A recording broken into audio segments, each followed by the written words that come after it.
Keamanan laut tidak pernah ditentukan oleh apa yang terlihat di permukaan. Kapal patroli, fregat, atau destroyer mungkin tampak gagah saat melintas, tetapi justru karena terlihat itulah mereka mudah dihitung, dilacak, dan diantisipasi. Dalam peperangan modern, kekuatan sejati seringkali tidak muncul dalam bentuk yang mencolok. Ia bersembunyi, menunggu, dan bekerja dalam diam. Di bawah permukaan laut, ada satu aset militer yang tidak membutuhkan kehadiran terbuka untuk menimbulkan rasa gentar. Kapal selam. Kapal selam tidak mengandalkan kecepatan atau ukuran untuk menekan lawan. Ia mengandalkan ketidakpastian. Tidak ada radar visual, tidak ada konvoi, tidak ada sinyal kehadiran yang jelas. Lawan tahu kapal selam itu mungkin ada, tetapi tidak pernah tahu pasti di mana. Dalam dunia strategi militer, kondisi ini menciptakan tekanan psikologis yang jauh lebih kuat daripada ancaman terbuka. Setiap keputusan menjadi lebih lambat, setiap manuver menjadi lebih hati-hati, dan setiap kesalahan bisa berakibat fatal. Di Asia Tenggara, karakter laut menjadikan kapal selam semakin relevan. Kawasan ini bukan hanya luas, tetapi juga padat aktivitas. Jalur-jalur pelayaran di Asia Tenggara adalah urat nadi perdagangan global. Ribuan kapal kargo melintas setiap tahun membawa energi, bahan mentah, dan produk industri. Ketergantungan dunia terhadap stabilitas laut di kawasan ini membuat setiap gangguan kecil berpotensi berdampak besar.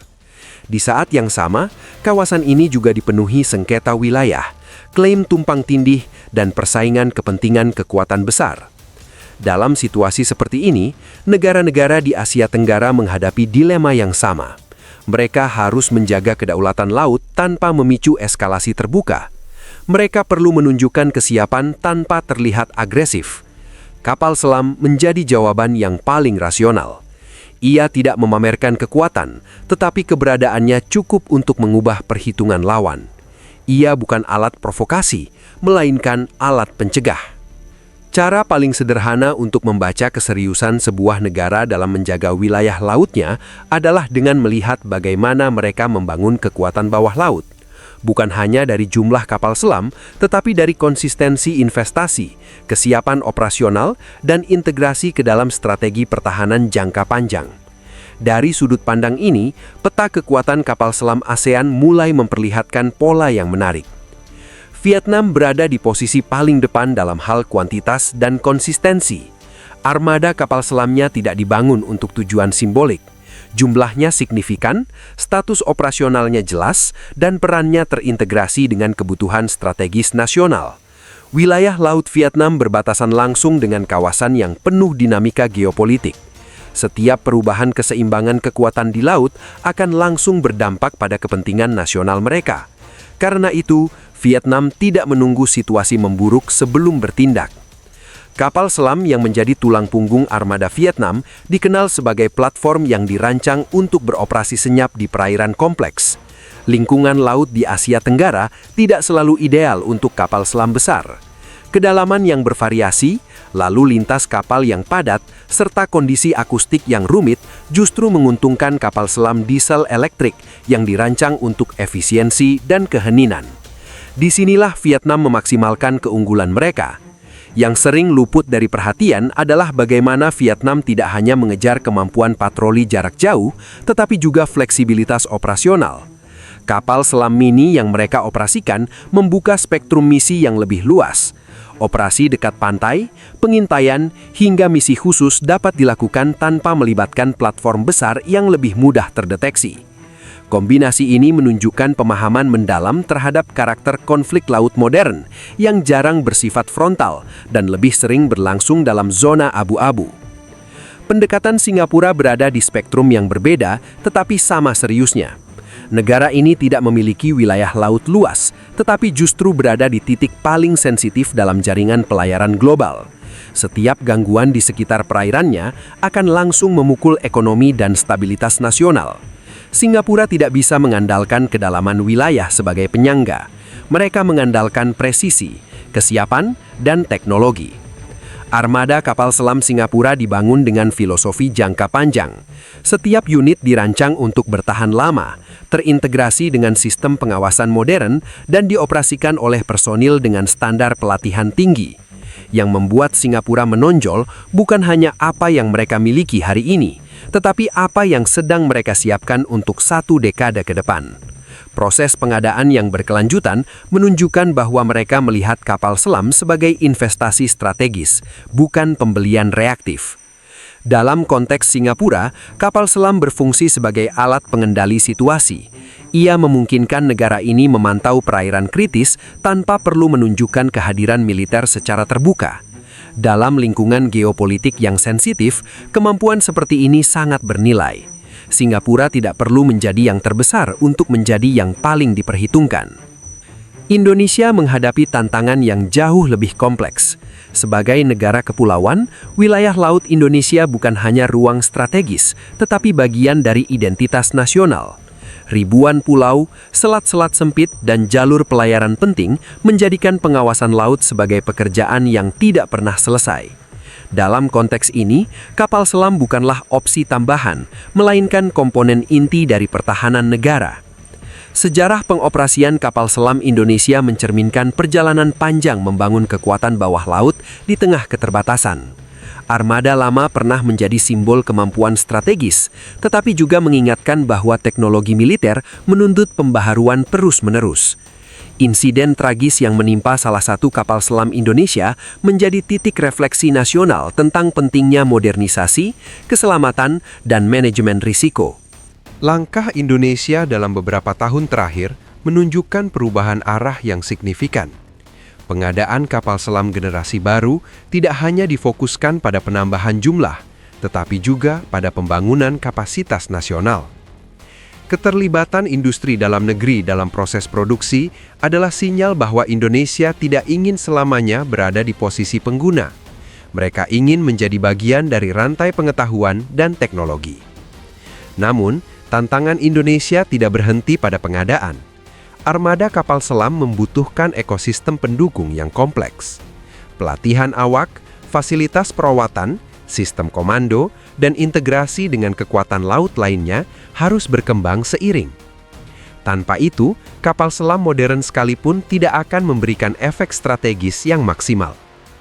Indonesia saat ini berada dalam fase penyesuaian, menjaga keseimbangan antara kebutuhan mendesak dan pembangunan jangka panjang. Myanmar seringkali berada di luar radar diskusi kekuatan laut Asia Tenggara. Tetapi langkah-langkah yang mereka ambil patut diperhatikan. Dengan sumber daya terbatas, Myanmar tetap memilih untuk membangun kemampuan kapal selam. Keputusan ini menunjukkan kesadaran bahwa kehadiran di bawah laut memiliki nilai strategis yang tidak bisa diabaikan, bahkan bagi negara dengan kapasitas terbatas. Yang menarik dari pendekatan Myanmar adalah keberanian untuk bereksperimen dengan produksi domestik, meskipun dalam skala kecil. Kapal selam mini yang dikembangkan secara lokal mungkin belum memiliki kemampuan setara platform besar, tetapi ia memberikan pengalaman, pengetahuan, dan fondasi bagi pengembangan lebih lanjut. Dalam jangka panjang, langkah seperti ini bisa menjadi pembeda antara ketergantungan dan kemandirian. Malaysia menempati posisi yang lebih sederhana, tetapi tetap relevan. Armada kapal selamnya tidak besar, namun dibangun di atas platform yang dikenal andal. Dalam doktrin pertahanan laut, kualitas operasi seringkali lebih menentukan daripada jumlah. 2 kapal selam yang siap digunakan dengan awak terlatih dan perawatan optimal sudah cukup untuk menciptakan ketidakpastian di pihak lain. Malaysia memanfaatkan kapal selam sebagai alat penjaga wilayah, bukan sebagai simbol kekuatan regional.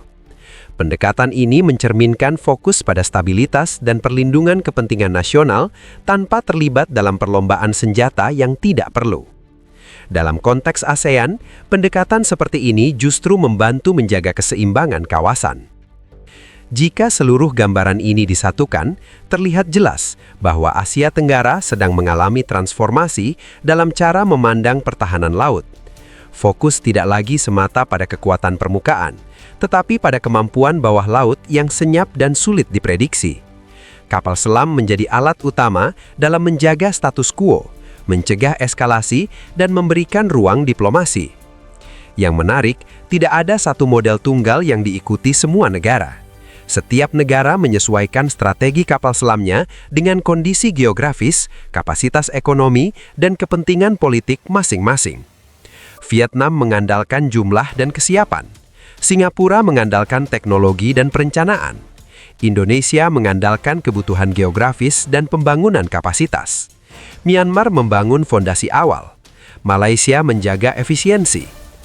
Kedepan, dinamika ini kemungkinan akan semakin kompleks. Modernisasi kapal selam tidak hanya soal platform, tetapi juga soal sensor, persenjataan, dan integrasi data. Perang bawah laut masa depan akan lebih banyak ditentukan oleh siapa yang lebih cepat mengumpulkan informasi dan mengambil keputusan, bukan hanya siapa yang memiliki senjata lebih besar. Kemajuan teknologi seperti kecerdasan buatan, sistem tanpa awak, dan jaringan sensor bawah laut akan mengubah cara kapal selam beroperasi. Negara-negara yang mampu beradaptasi dengan perubahan ini akan memiliki keunggulan signifikan. Di sisi lain, ketertinggalan dalam modernisasi bisa membuat kapal selam kehilangan relevansi strategisnya. Pada akhirnya, kekuatan kapal selam di ASEAN bukanlah tentang siapa yang paling dominan, tetapi tentang bagaimana keseimbangan dijaga. Selama kapal-kapal itu beroperasi dalam senyap, selama keberadaannya tidak bisa dipastikan, dan selama setiap pihak tahu bahwa langkah ceroboh bisa berakibat fatal, stabilitas masih bisa dipertahankan. Dalam dunia maritim modern, ancaman paling efektif seringkali tidak terlihat. Ia tidak mengaum, tidak berbaris, dan tidak menuntut perhatian. Ia hanya ada, tersembunyi di bawah permukaan, memastikan bahwa setiap keputusan dibuat dengan rasa waspada. Dan selama itu masih terjadi, kapal selam akan tetap menjadi salah satu instrumen kekuatan paling menentukan di Laut Asia Tenggara.